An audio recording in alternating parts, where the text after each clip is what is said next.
ভারতেই খেলতে হবে বিশ্বকাপ, না হলে বাংলাদেশের চরম পরিণতি। হুট করে এমন শিরোনাম দেখলে পিলে চমকে যাওয়ারই কথা। ৫৬,০০০ বর্গমাইলের বাংলাদেশকে ৩ দিক থেকে ঘিরে রয়েছে ভারত, আর সেই ভারতের সংবাদ মাধ্যমে যখন এমন শিরোনাম হয় তখন তাকে সংবাদ নয়, হুমকি বলেই মনে হয়। রাজনীতির মাঠ থেকে খেলা, সাম্প্রতিক সময়ে যোগ হয়েছে সংবাদ মাধ্যম। প্রতিবেশীর কাছ থেকে এমন প্রভুর মতো আচরণ হঠাৎ করে ভাবনায় ফেলে দিতে পারে। কিন্তু নিজের দেশের সংখ্যালঘুদের বাদ দিয়ে যারা বাংলাদেশের সংখ্যালঘুদের নিয়ে মাতামাতি করছে, রাজনৈতিক উদ্দেশ্য হাসিলে কুমিরের অশ্রু ঝরাচ্ছে, তাদের জন্য এটি খুবই স্বাভাবিক ব্যাপার।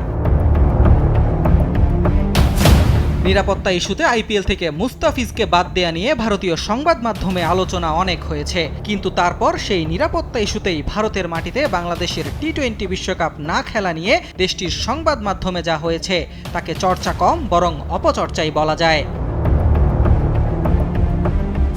নিরাপত্তা ইস্যুতে ভেন্যু স্থানান্তরের দাবি জানিয়ে বিসিবি চিঠি পাঠিয়েছিল আইসিসিকে, কিন্তু তার জবাব বাংলাদেশের কাছে আসার আগে গিয়েছে ভারতীয় সংবাদ মাধ্যমের কাছে। আর তাই তো বাংলাদেশকে নিয়ে দেশটির মিডিয়ার সংবাদ ছিল এমনই।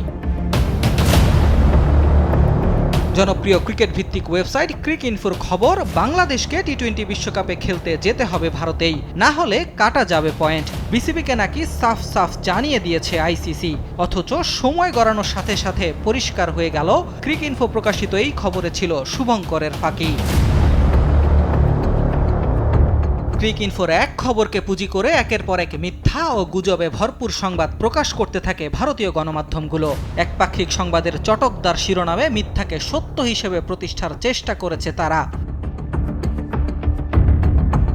দ্য ইন্ডিয়ান এক্সপ্রেসের শিরোনাম, বাংলাদেশ দরজা খোলা রাখলো, বিশ্বকাপ খেলতে যেতে পারে ভারতে। স্পোর্টস টুডের খবর, ভেন্যু সরিয়ে নিতে বিসিবির দাবি প্রত্যাখ্যান করেছে আইসিসি, অথচ আইসিসি থেকে বিসিবিকে বলা হয়নি এমন কিছুই।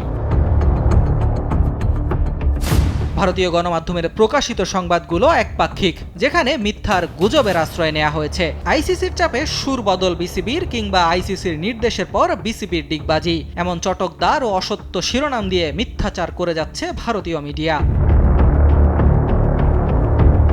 শেষ পর্যন্ত মুখ খুলতে হয় বিসিবি সভাপতিকে।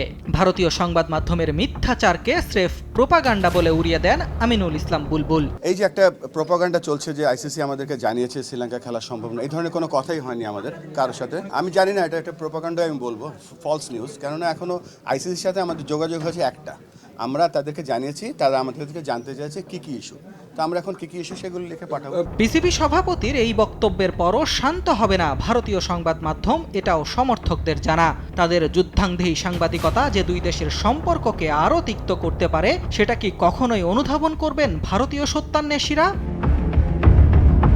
আহমেদ নাহিদ, স্পোর্টস ডেস্ক, দেশ টিভি।